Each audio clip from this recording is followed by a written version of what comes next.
Ayan, nandito tayo ngayon sa bayan ng San Isidro, Nueva Ecija, na kung saan tayo ay magbabayad ng amilyar. So tara, samahan niyo ako sa loob, bayad tayo. Dala ko ang lumang resibo para magpa-update. Tara guys, mga tayo sa loob ng munisipyo ng San Isidro. Ayan. So tara, pasok tayo. Medyo mainit.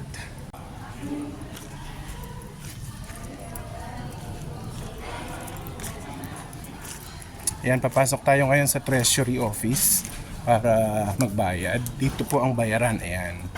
Dito po ang bayaran. So dito, papasok tayo dito.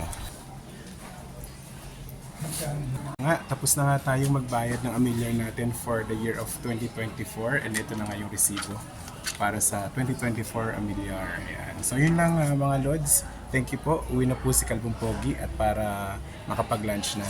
So yun lang po. Bye-bye. Thank you po. Bye-bye. So ayun nga mga Lods, tayo ay naka-discount ng 20% dahil maaga tayo nagbayad. At kung magbabayad ka naman ng January to March, meron kang 10% discount. Di ba mga Lods, malaking bagay din? So yun lang mga Lods, maraming salamat, God bless.